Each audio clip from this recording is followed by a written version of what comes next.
दोस्तों नमस्कार। स्वागत है आप सभी लोगों का आज के अपने इस ऑनलाइन सेशन में।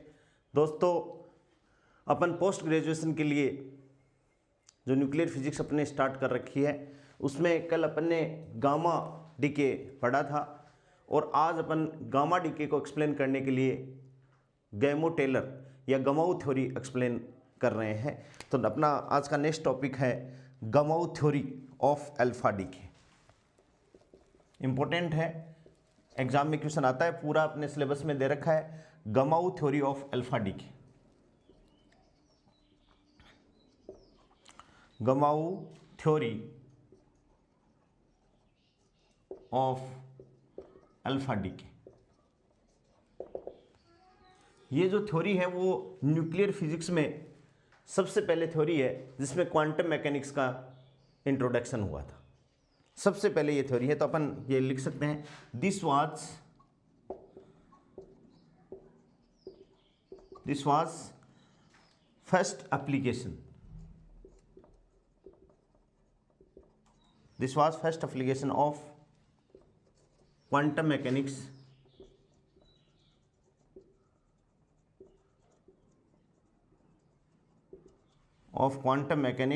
in nuclear physics,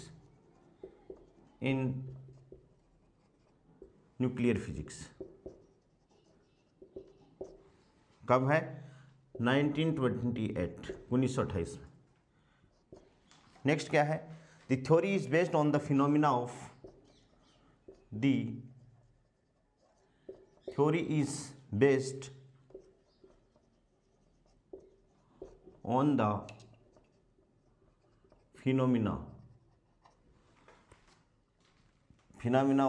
quantum mechanical tunnelling.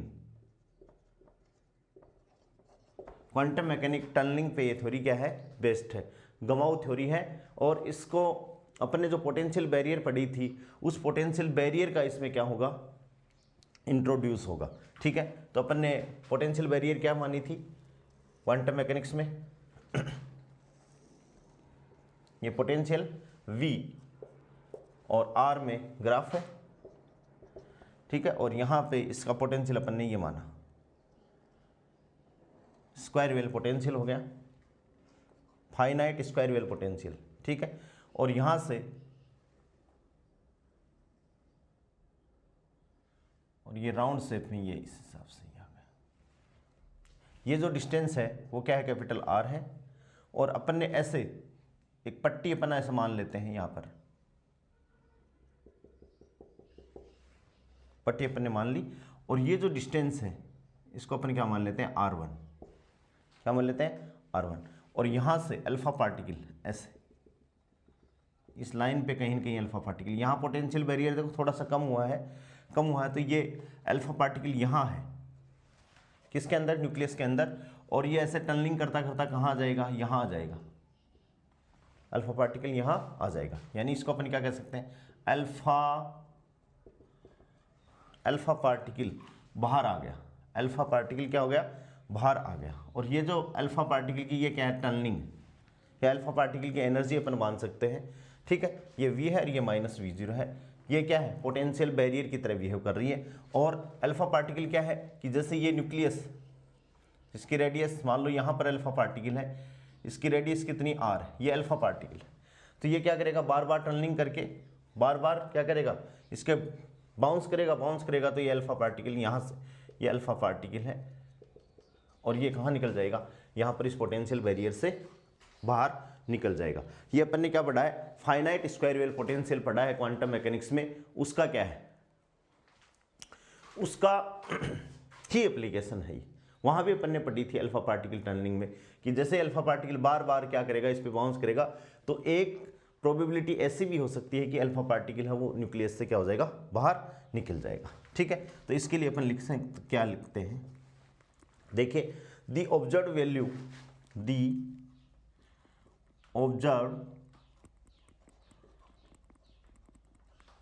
Value of kinetic energy of alpha particles are found to be less than the potential energy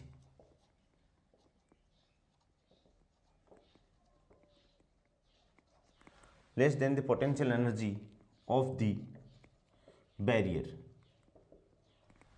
the barrier that is kinetic energy है वो क्या है, alpha particle less than potential energy. So only way to find the alpha particle outside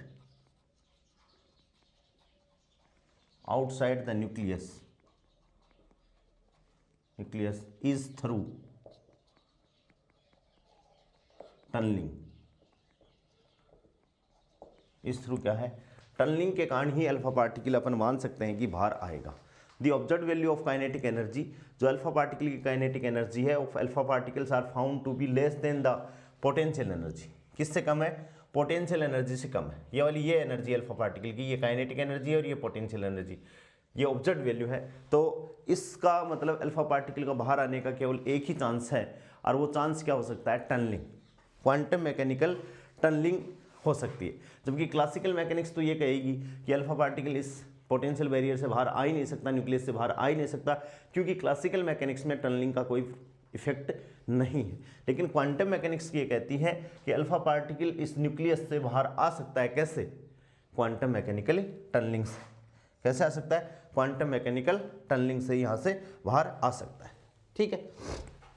अब दोस्तों देखिए, ये important बात है, ये आपके ये भी एग्जाम में क्वेश्चन आ सकता है और ये भी क्वेश्चन आ सकता है कि जो गमाऊ थ्योरी है वो किस पे बेस्ड है, क्वांटम मैकेनिकल टनलिंग पे बेस्ड है. ठीक है. नेक्स्ट देखिए, अब अपन बात करते हैं कि भाई ये जो पोटेंशियल बैरियर है इसकी पोटेंशियल एनर्जी की अपन बात करते हैं.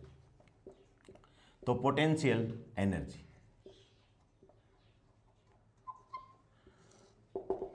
एनर्जी की बात करें, इसमें when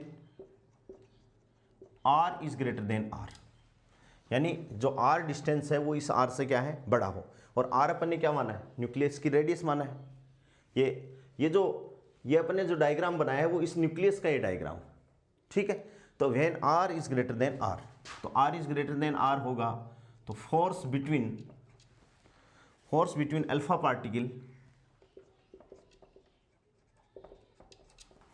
alpha particle and nucleus is Coulombian. कैसा होगा, कूलम्बियन फोर्स होगा. यानी F इक्वल्स टू 1/4πε0. ठीक है. अल्फा पार्टिकल यदि न्यूक्लियस के अंदर है, ठीक है, तो न्यूक्लियस से जैसे अल्फा पार्टिकल बाहर निकलेगा तो कल अपन ने पढ़ा था जो प्रोटॉन नंबर है वो कितने से कम होगा, वही 2 से कम होगा. तो जैसे ZX है, कोई न्यूक्लियस है, इसमें से 2 प्रोटॉन, इस पे चार्ज कितना है, Z इंटू ई. ठीक है. और इसमें से 2 अल्फा पार्टिकल निकल गया तो इसका एटॉमिक नंबर 2 से कम हो गया तो Z-2e, यानी इस पे चार्ज कितना हो जाएगा, Z-2e. और अल्फा पार्टिकल पे चार्ज कितना होता है, 2e होता ही है. तो ये F इक्वल्स टू 1/4πε0 Q1 की जगह क्या आ जाएगा, Z-2 into E into Q2, यानी क्या आ जाएगा 2e, और बीच की दूरी का क्या हो जाएगा, स्क्वायर, r². ठीक है. और पोटेंशियल अपन कैसे निकालेंगे, फोर्स से पोटेंशियल एनर्जी रिलेटेड है. कैसे भाई, U equals to minus infinity to r, और ये क्या हो जाएगा, F इंटू डी आर. और यहाँ से अपन पोटेंशियल एनर्जी निकालेंगे तो U इक्वल्स टू 1/4πε0, और ये क्या आ जाएगी 2Z-2 इंटू ई² और बट्टे क्या आ जाएगा, r आ जाएगा. ये समीकरण नंबर क्या आ गया अपने पास में, 1 आ गया. पोटेंशियल एनर्जी आ गई, U इक्वल्स टू 1/4πε0 2Z-2 ई² और इंटू r. ये समझ में आ गया Z-2 क्या है, क्योंकि किसी भी नाभिक से, यहाँ से देखिए इस नाभिक का जो परमाणु क्रमांक है, ये नाभिक अपन ऐसे रिप्रेजेंट कर सकते हैं ZX से. ठीक है भाई. तो इस पे कोई पूछे अपन से कि इस नाभिक पे चार्ज कितना है, तो Q बराबर कितना आ गया, Z इंटू ई। ठीक है, अब अपन मान रहे हैं कि इस नाभिक से दोस्तों अल्फा पार्टिकल निकल गया। नाभिक से जब अल्फा पार्टिकल निकलेगा तो यहाँ पर ये Z है वो कितने से कम हो जाएगा, Q बराबर Z माइनस 2, क्योंकि अल्फा पार्टिकल का एटॉमिक नंबर कितना है, 2 है। अल्फा पार्टिकल होता क्या है, 2He4 होता है। तो जब 2 निकल गया तो ये Z माइनस 2 और E ये लो, तो इसका नाभिक का आवेश कितना हो गया, Z माइनस 2E, और अल्फा पार्टिकल पे आवेश कितना हो गया, 2E। तो Z minus Q1 Z minus 2E into 2E upon क्या हो गया, आर स्क्वायर हो गया। और यहाँ से इसकी पोटेंशियल एनर्जी अपने पास में आ गई, ये वाली। ठीक है, और एट आर बराबर आर, यदि आर का मान कैपिटल आर के बराबर है तो यू बराबर कितना हो जाएगा, इतना ही हो जाएगा।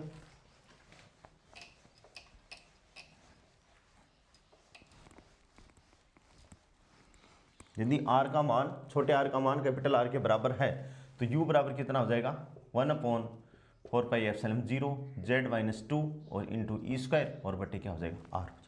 ये क्वेश्चन नंबर क्या हो जाएगा, 2।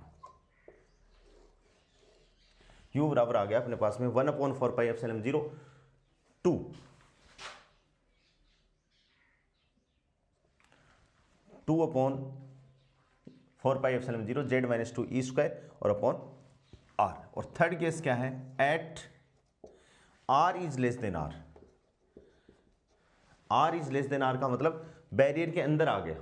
आर है वो किसके अंदर आ गया, आर का मान, कैपिटल आर का मान क्या है, बड़े आर, छोटे आर से ज्यादा है, यानी इसका मतलब न्यूक्लियर बैरियर के अंदर आ गया। स्ट्रॉन्ग, यहां क्या हो जाएगा, strong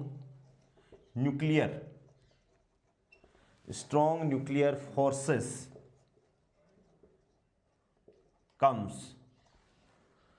comes into play and alpha particle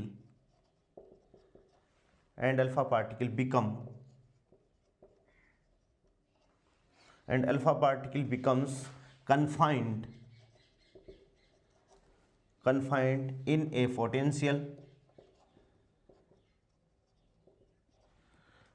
potential well as shown in the figure। अभी मैंने जो डायग्राम मिटा दिया उसके अंदर जो अल्फा पार्टिकल बनाया है उसके बारे में लिखा है कि यदि r is less then r है तो वहां पर स्ट्रॉन्ग, क्योंकि पार्टिकल कहाँ गया, न्यूक्लियस के अंदर आ गया, और न्यूक्लियस के अंदर पार्टिकल जब आ गया तो वहां पर स्ट्रॉन्ग न्यूक्लियर फोर्सेस लग जाएंगे, और यहाँ into play, forces comes into play and alpha particles becomes confined in a potential well as shown and in figure। potential well किसके अंदर, potential well के अंदर आ जाएगा, जो अपन ने फिगर में दिखाया है, जो मैंने अभी फिगर बनाई है मैंने मिटा दी यहाँ पर। ठीक है, यहाँ से देखिए फॉर यूरेनियम 238, इसको अपन याद रखेंगे, फॉर यूरेनियम 238 जो पोटेंशियल लेते हैं अल्फा पार्टिकल को कन्फाइन करने के लिए, वो V0 अप्रोक्सीमेट अपन कितना लेते हैं, 30 मेगा इलेक्ट्रॉन वोल्ट। कितना, 30 मेगा इलेक्ट्रॉन वोल्ट। और वहाँ जो अल्फा पार्टिकल है उसकी जो काइनेटिक एनर्जी होती है वो कितनी, अप्रोक्सीमेट 4.2 मेगा इलेक्ट्रॉन वोल्ट।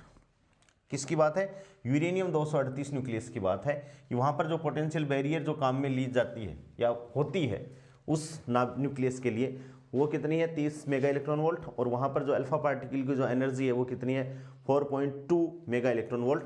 यहाँ से अपन क्या कंक्लूजन निकालते हैं कि के अल्फा इज लेस देन क्या हो गया, V0। के अल्फा क्या है, is less than V0। So classically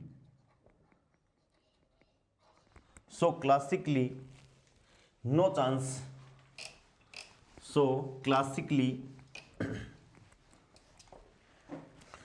के alpha is less than V0। देखो के अल्फा की वैल्यू क्या है, 4.2 मेगा इलेक्ट्रॉन वोल्ट, V0 की वैल्यू कितनी है, 30 मेगा इलेक्ट्रॉन वोल्ट। तो अपन क्या कहेंगे, so classically no chance for alpha particle to B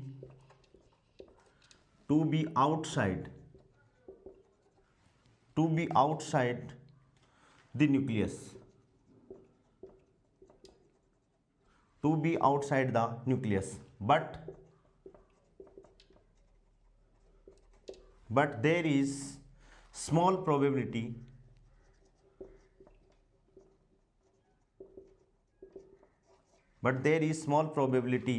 of tunneling,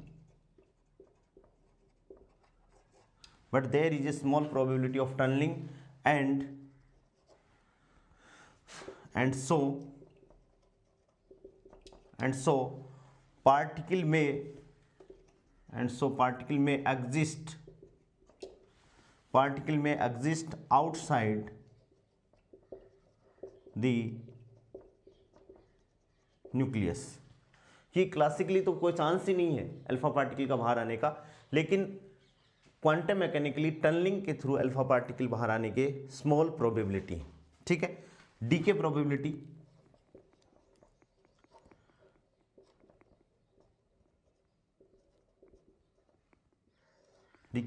क्या है? Lambda equals to nu into T. Lambda equals to क्या है? Nu into T. यहां पर जो न्यू है वो क्या है? Frequency of hitting,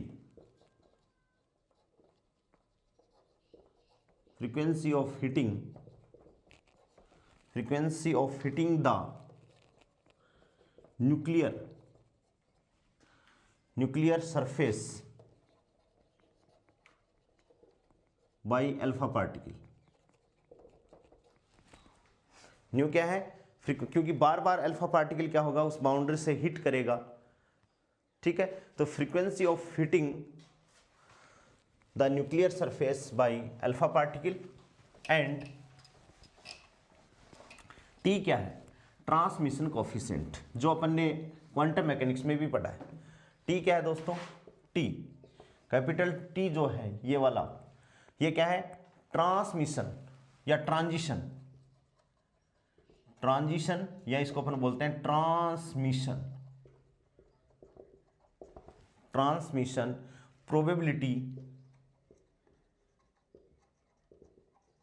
in each collision. Transmission या transition probability in each collision. देखिए यहां से कि ये न्यूक्लियस है, न्यूक्लियस की साइज है, और यहाँ ये जो है ये क्या है? ये इसकी बाउंड्री है, तो ये इसका डायमीटर हो गया 2r, डायमीटर हो गया। यहाँ से अल्फा पार्टिकल बार बार क्या कर रहा है? इस सरफेस को ऐसे हिट कर रहा है, फिर इधर आ रहा है। ठीक है, इधर आएगा तो क्या करेगा भाई? यहाँ हिट करेगा, इस हिसाब से इस कर रहा है, 2r है। ठीक है, तो न्यू यदि अपन निकाल लें कि frequency of hitting the nuclear surface by alpha particle, तो न्यू इक्वल्स टू अपन क्या निकाल सकते हैं? Nu equals to v upon 2r। Nu equals to क्या हो जाएगा? v upon 2r। समय बराबर दूरी बट्टा चाल। ठीक है, यहां से t इक्वल्स टू क्या है? दूरी बट्टा चाल, यानी 2r अपॉन क्या हो जाएगा? v। अपन मान लीजिए कि दूरी कितनी ट्रेवल कर रहा है, यदि वो हिट कर रहा है तो अल्फा पार्टिकल, तो t इक्वल्स टू क्या हो गया? 2r अपॉन v, यानी एक चक्कर लगाने में, ठीक है, लगाने में लगा समय, तो फ्रीक्वेंसी क्या हो जाएगी? न्यू इक्वल्स टू क्या होता है? 1 अपॉन टी। तो न्यू इक्वल्स टू क्या हो जाएगी? हिटिंग v अपॉन क्या हो जाएगा दोस्तों? v upon 2r। यानी यहां से अपन क्या निकाल सकते हैं? v निकाल सकते हैं, और इसमें न्यू निकाल सकते हैं, और v क्या है? Velocity of alpha particle. जैसे मान लो अपन को कोई पूछे कि डीके प्रोबेबिलिटी कैसे निकालोगे, तो डीके लेमडा बराबर क्या है? Nu into T. ठीक है, डीके प्रोबेबिलिटी क्या है? न्यू बराबर लेमडा बराबर न्यू इंटू टी। अब न्यू क्या है? Frequency of hitting the nuclear surface by alpha particle, और टी क्या है? ट्रांजिशन या ट्रांसमिशन कोफिशिएंट। तो ट्रांसमिशन कोफिशिएंट तो अपन जानते हैं, वहां पर ने पोटेंशियल बैरियर में पढ़े क्वांटम मैकेनिक्स में। समस्या क्या आई? फ्रीक्वेंसी क्या आई? तो ये माना कि ये न्यूक्लियस है, और न्यूक्लियस की सरफेस पे अल्फा पार्टिकल बार बार क्या कर रहा है? हिट कर रहा है। ठीक है, तो यहां से यहां तक एक हिट में, यानी एक टक्कर में लगा समय क्या हो गया? ये न्यूक्लियस की रेडियस कितनी है? r है, तो टोटल डिस्टेंस कितनी होगी? दोनों सरफेस होगी 2r होगी, डायमीटर के बराबर होगी। तो ये समय बराबर क्या होता है? दूरी बट्टा चाल, यानी 2r अपॉन v। v अपन ने मान ली कि v is the velocity of alpha particle है, तो nu equals to 1 upon T, तो न्यू इक्वल्स टू क्या हो गया? v अपॉन 2r, और v क्या है? वेलोसिटी ऑफ अल्फा पार्टिकल होगी। तो यहां से तो अपन क्या निकाल लेंगे, न्यू निकाल लेंगे। और अब अपन किसकी बात कर रहे हैं, calculation of T, transmission coefficient की अपन बात कर रहे हैं, जिसको अपन जानते हैं क्वांटम मैकेनिक्स से। तो न्यू अपने पास में आ गया, ठीक है। और अब अपन बात कर रहे हैं calculation of T. Calculation of T या ट्रांसमिटेंस भी बोल सकते हो या ट्रांसमिटिसिटी भी बोल सकते हो इसको, ट्रांसमिटिसिटी या ट्रांजिशन कोएफिशिएंट भी अपन बोल सकते हो। तो अपन जानते हैं for a rectangular potential barrier,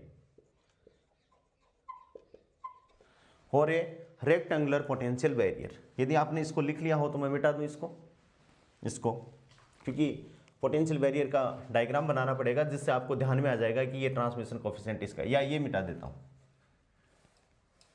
ठीक है। थोड़ा सा ये देखिए यहां से पोटेंशियल बैरियर, ठीक है, ये भी बैरियर है, ये V और ये R, ये फर्स्ट रीजन, ये सेकंड रीजन और ये क्या है, थर्ड रीजन। पोटेंशियल बैरियर है और ये इसका क्या है, पोटेंशियल की विड्थ है ए, ठीक है। First second and third region हो गया, पोटेंशियल बैरियर हो गया। तो for a rectangular potential barrier इस टाइप का है, तो T इक्वल्स टू क्या है, अपन ने फॉर्मूला वहां निकाला है, उसको डायरेक्ट अपन यूज करेंगे, 16K1 स्क्वायर K2 स्क्वायर बटे K1 square plus K2 square का होल स्क्वायर और e to the power -2K2 into A क्या है, width of the potential, K2 क्या है, विड्थ ऑफ द पोटेंशियल है। ध्यान में रखेंगे इस फॉर्मूले को, बहुत इंपॉर्टेंट फॉर्मूला है, ठीक है भाई। e to the power -2K2 into A, ये इक्वेशन नंबर 2, पहले इक्वेशन अपन ने किसी को दे रखी है, ठीक है। Where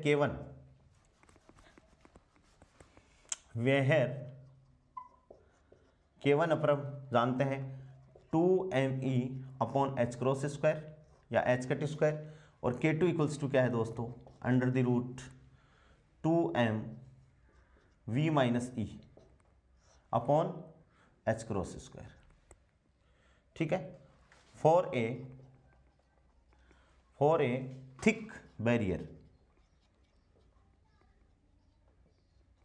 for a thick barrier 2K2A is greater than from very greater than from A, एक से ज़्यादा है, किसके लिए, for a thick barrier 2K2A is very greater than from क्या हो जाएगा 1, किसके लिए, for thick barrier है, तो यहाँ से ट्रांसमिशन जो कोफिशिएंट है उसकी वैल्यू अपने लिए क्या हो जाएगी, e to the power -2K2 into A.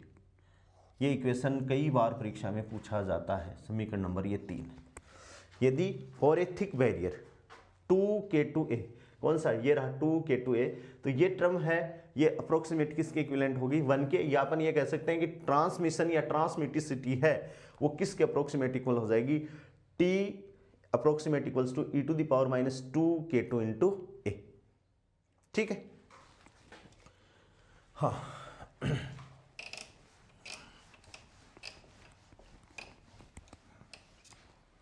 In our case, ये जो अपन केस डिस्कस कर रहे हैं, in our case barrier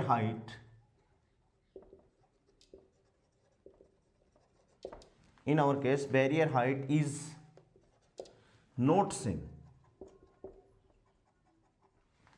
not same at all points,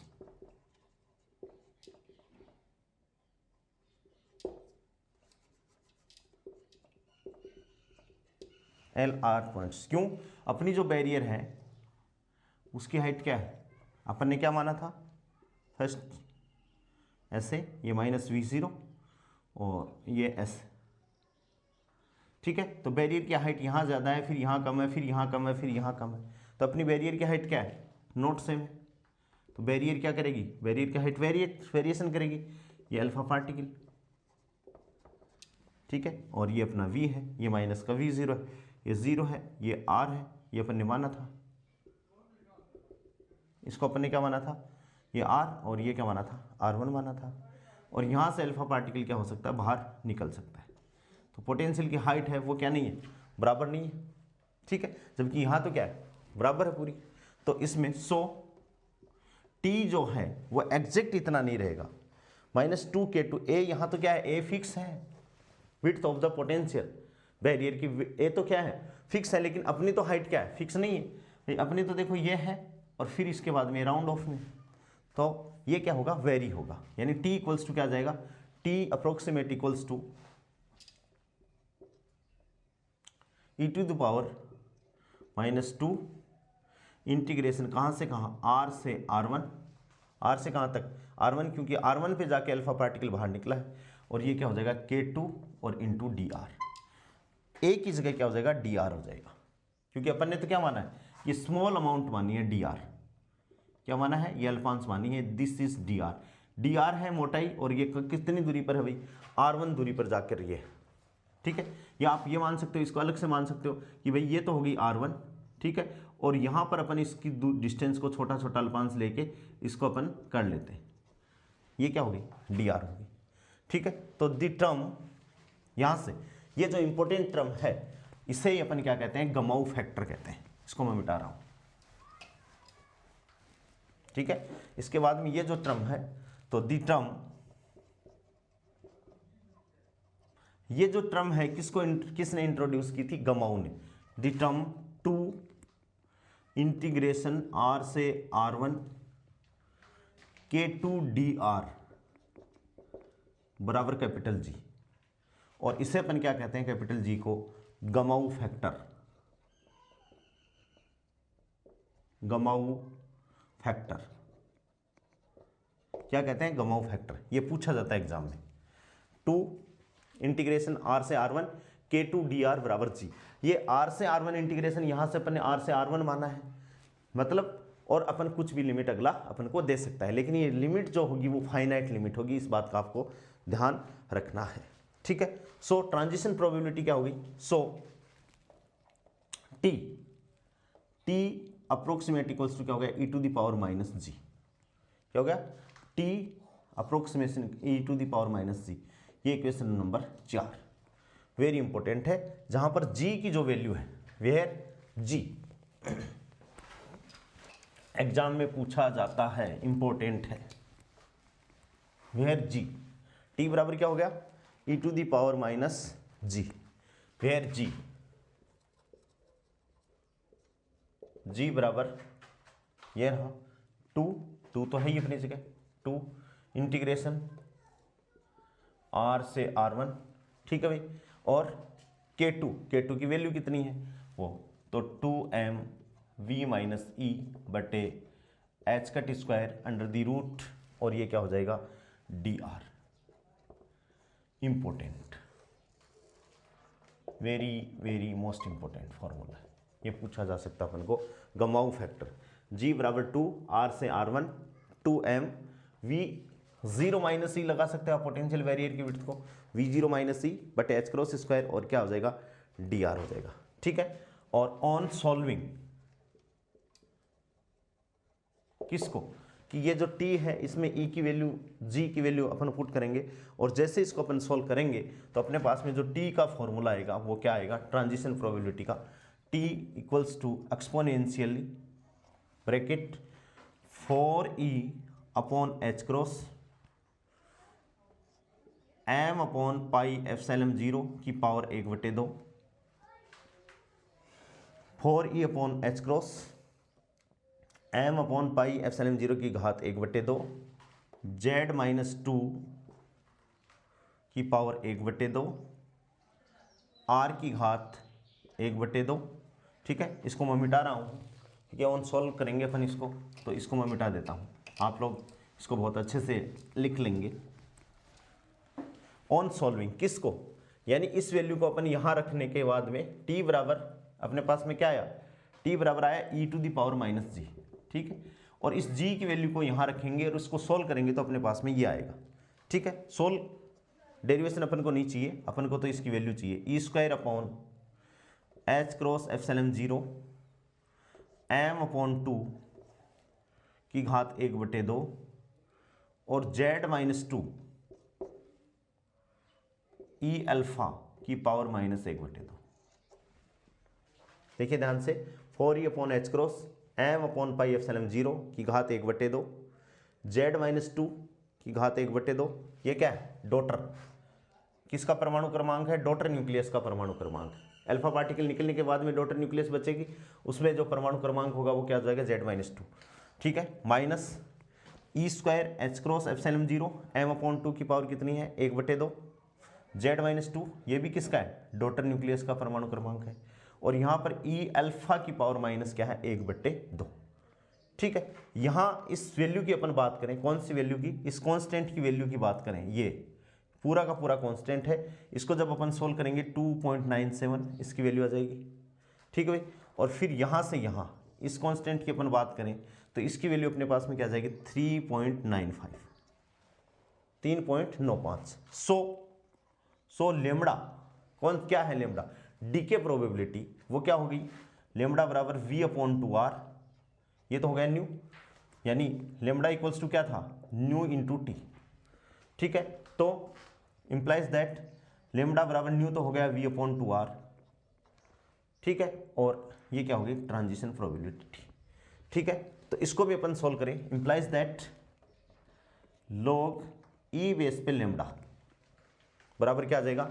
log E base पे V/2R। भाई इसका भी अपन दोनों तरफ log लेंगे तो ये मल्टीप्लाई में है, log m इंटू n, तो log m यानी V/2R प्लस log n, और प्लस कौन से आ गया?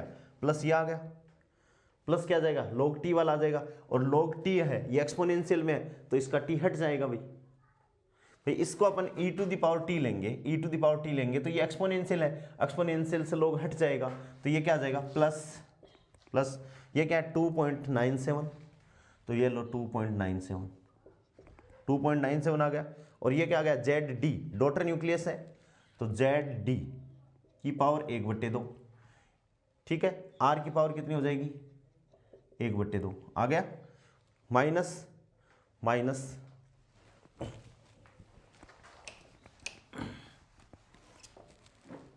माइनस कितना आ गया दोस्तों?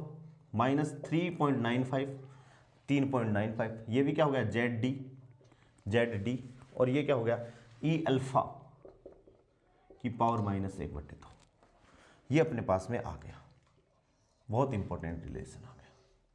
यहाँ से अल्फा पार्टिकल की रेंज से रिलेटेड क्वेश्चन आता है। ठीक है, ZD बराबर क्या है? Z-2 क्या है भाई? डॉटर एटॉमिक नंबर या atomic number of daughter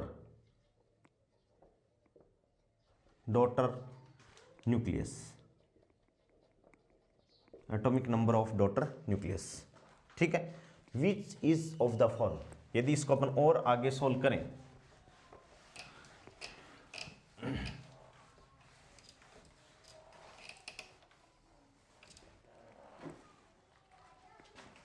which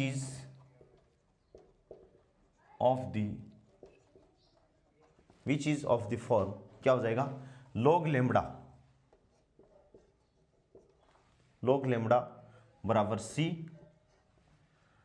log lambda बराबर C plus D e⁻ -1/2 plus D और e⁻ -1/2। ठीक है, which is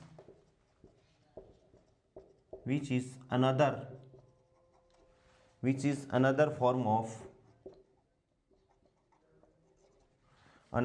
of Geiger Nuttall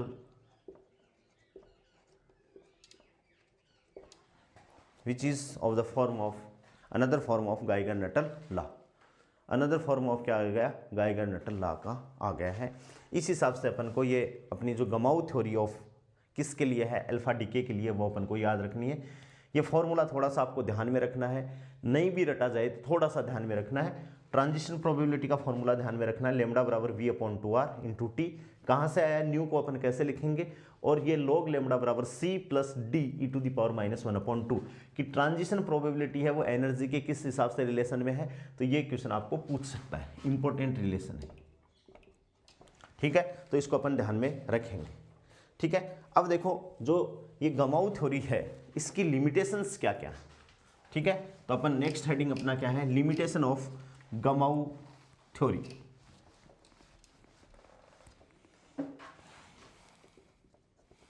limitation of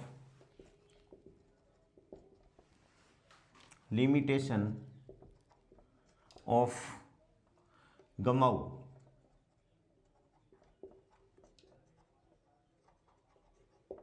limitation of Gamow theory क्या है, गमाऊ थ्योरी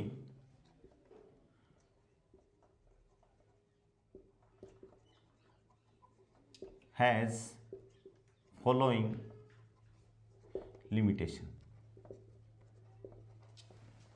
पहला लिमिटेशन क्या है कि theory holds for ground state to ground state. Theory holds for ground state to ground state.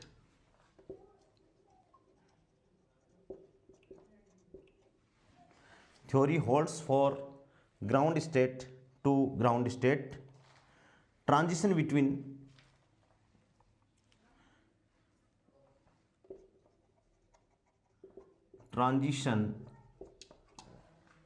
between parent and daughter nuclei।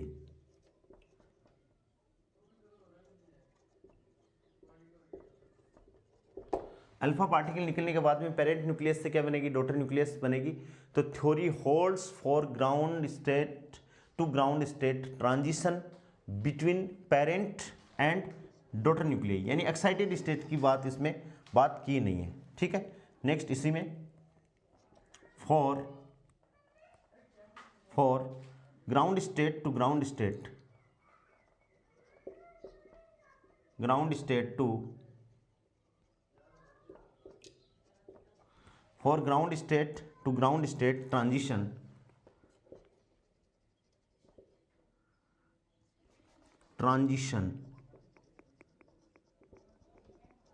for ground state to ground state transition, the alpha particle emitted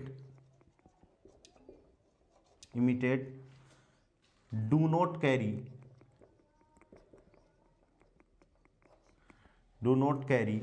any orbital angular momentum, यानी L बराबर 0 for ground state. ये theory किसके लिए valid है, ground state to ground state, चाहे वो daughter nuclei हो चाहे पेरेंट न्यूक्लियाई हो। ठीक है, for ground state to ground state transition the alpha particle emitted do not carry any orbital angular momentum L बराबर 0।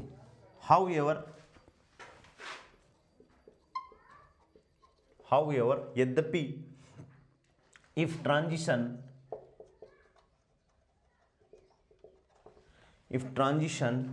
occur between ground state to excited state,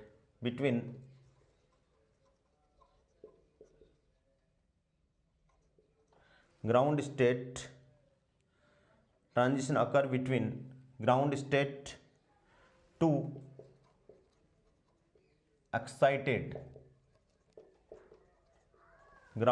to excited state or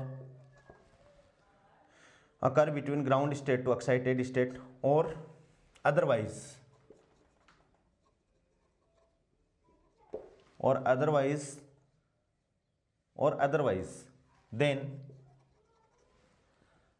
then alpha particles then alpha particles emitted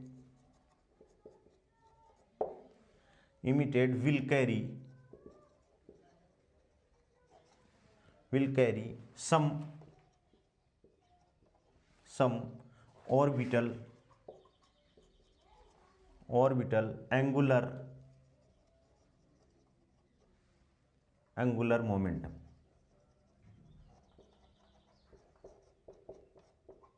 जिसके लिए L not equals to 0 होगा। ठीक है, ground state के लिए valid है। फिर क्या है कि ground state to ground state यदि ट्रांजिशन होता है तो जो अल्फा पार्टिकल इमिट हो रहा है उसके लिए L का मान क्या है, 0 है। ठीक है, लेकिन ये देखा गया transition occur between ground state to excited state और अदरवाइज का मतलब ground state to excited state है, ground state to ground state है, then alpha particles emitted will carry some orbital angular momentum, कि अल्फा पार्टिकल वहां से emit जो हो रहे हैं उनके साथ में कुछ न कुछ वैल्यू क्या है, ऑर्बिटल एंगुलर मोमेंटम की है। जबकि गमाओ थ्योरी ने तो ऑर्बिटल एंगुलर मोमेंटम को कहीं कंसिडर ही नहीं किया, तो अपन क्या कहेंगे, देयरफॉर चेंज, कुछ परिवर्तन होगा, देयरफॉर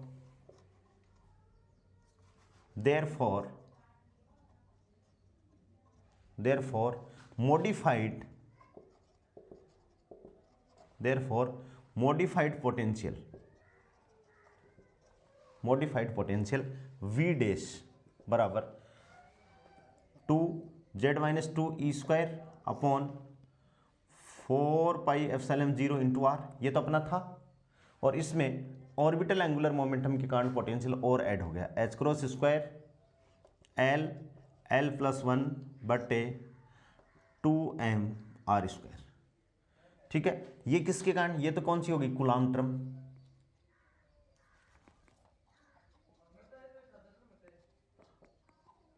ये तो क्या होगी, कूलाम्ब टर्म, और ये क्या कौन सी टर्म होगी, centrifugal term,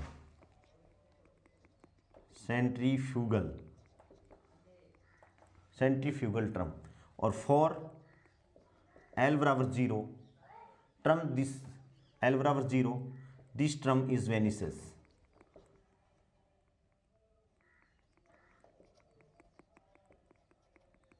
this term vanishes, यदि L बराबर 0 रखेंगे तो ये 0 हो जाएगी, तो अपन को वो भी कोई टेंशन नहीं है। यदि मान लो अल्फा पार्टिकल बिना एंगुलर मोमेंटम के आ रहा है तो ये टर्म 0 हो जाएगी, तो अपनी पहले वाली टर्म रह जाएगी। लेकिन यदि अपन बोल रहे हैं कि ground state to excited state यदि ट्रांजिशन होगा और उसमें कुछ न कुछ अल्फा पार्टिकल का ऑर्बिटल एंगुलर मोमेंटम होगा, तो यहां से उस पोटेंशियल का भी इफेक्ट अपन देख सकते हैं। समझ गए, देयरफॉर ये पोटेंशियल ये हो गया, पहले ये था, अब दोनों का मिक्सिंग हो गया। Therefore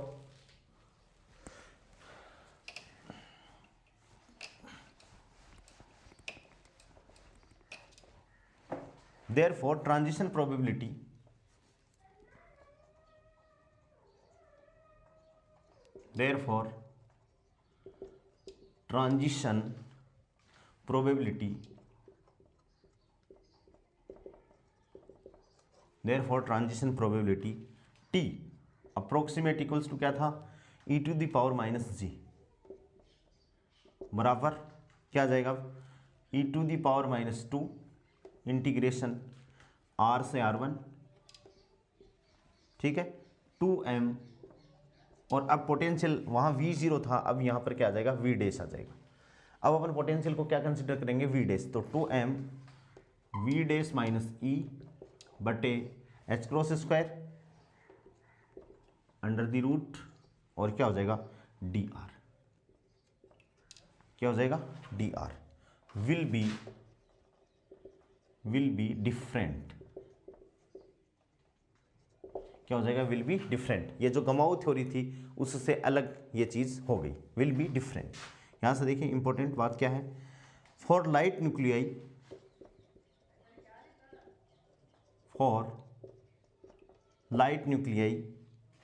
the effect of centrifugal term, ये वाली टर्म, सेंट्रीफ्यूगल टर्म कौन सी है दोस्तों, ये वाली है। तो for light nuclei the effect of centrifugal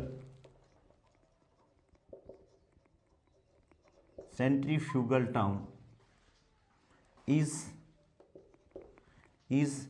visible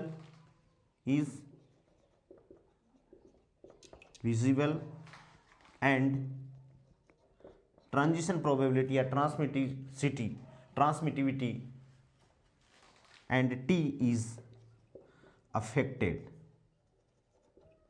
कि लाइट न्यूक्लियाई के लिए मतलब ये सेंट्रीफ्यूगल टर्म है वो आएगी, कंसिडरेशन में आएगी और वो क्या करेगी, ट्रांसमिशन प्रोबेबिलिटी को क्या करेगी, इफेक्ट करेगी।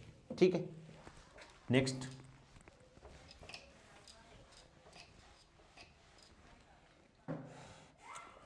For heavy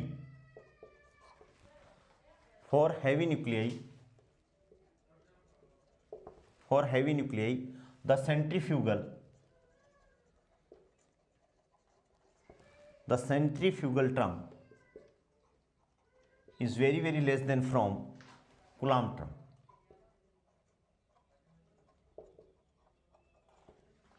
For heavy nuclei, the centrifugal term is very less than from Coulomb term. Therefore the difference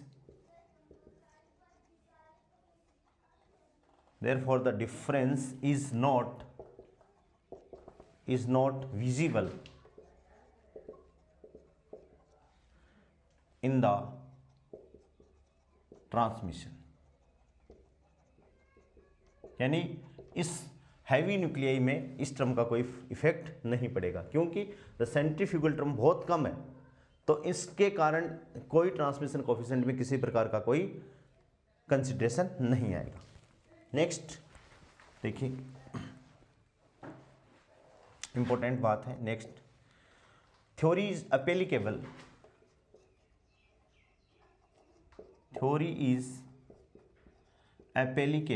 यहां से क्वेश्चन आ सकता है। Theory is applicable for even nuclei, कि इवन न्यूक्लियाई के लिए भी ये क्या है, वैलिड है। ठीक है, इसी में दी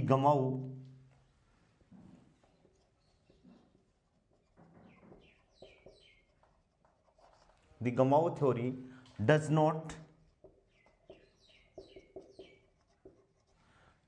takes into account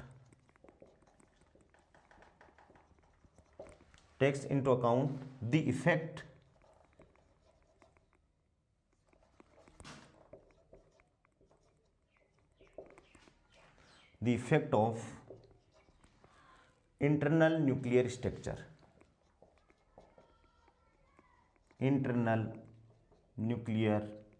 structure, The Gamow theory does not takes into account the effect of internal nuclear structure, that is even, odd even, odd composition।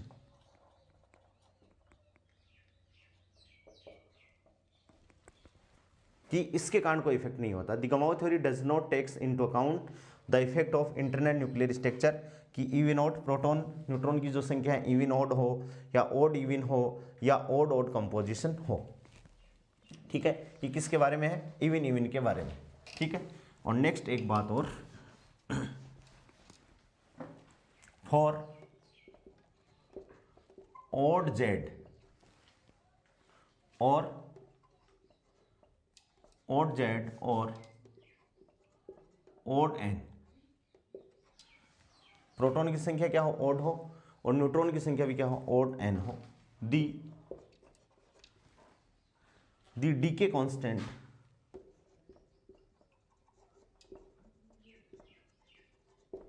Constant for such nuclei, the decay constant for such nuclei are considerably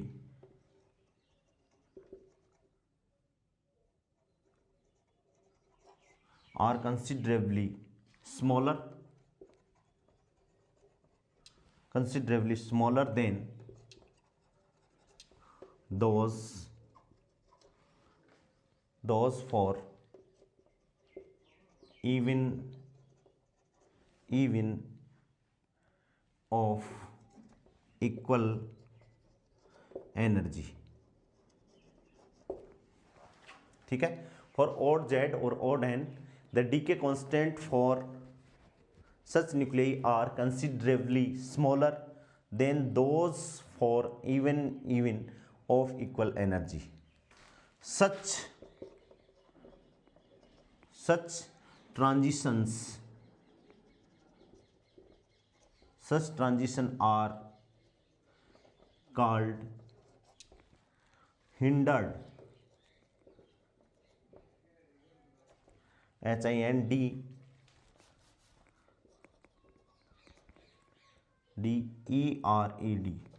hindered transitions. उन ट्रांजिशनों को अपन क्या कहेंगे, hindered transition अपन उनको बोलेंगे। ठीक है, तो दोस्तों ये अपनी GT Gamow theory of alpha decay थी। इसमें क्या क्या ट्रांजिशन प्रोबेबिलिटी हो सकता है, पोटेंशियल बैरियर का क्या यूज़ है, गमाउ फैक्टर किसे कहते हैं, गमाउ फैक्टर से अपन ट्रांजिशन प्रोबेबिलिटी को अपन कैसे डिसाइड करेंगे, और लिमिटेशंस इसकी कहाँ कहाँ हैं, कहाँ कहाँ ये वैलिड है, ये सारी चर्चाएं आप अपन ने कर ली हैं। और इसके बाद में अपन क्या पढ़ेंगे, बीटा डीके कि मतलब बीटा डीके होता कैसे है, और बीटा डीके को एक्सप्लेन करने के लिए Fermi theory of beta decay किस हिसाब से वैलिड है, वो सारी चर्चाएं अपन नेक्स्ट वीडियो में करेंगे। आज केवल अपन को गमाउ थ्योरी के बारे में ही डिस्कस करना है। दोस्तों यदि आपको चीज़ें पसंद आ रही हैं तो आप अपने दोस्तों के साथ में, न्यूक्लियर फिजिक्स तो एमएससी फाइनल में भी है, वहाँ भी ये गमाउ थ्योरी है, तो वहाँ भी आप बच्चों को इसको बता सकते हो कि भाई एक चैनल है जिस पे ऐसा पढ़ाया जा रहे हैं। तो चैनल को ज़्यादा से ज़्यादा लोगों के पास में शेयर कीजिए और सब्सक्राइब करवा दीजिए। आज के लिए इतना ही, थैंक्स।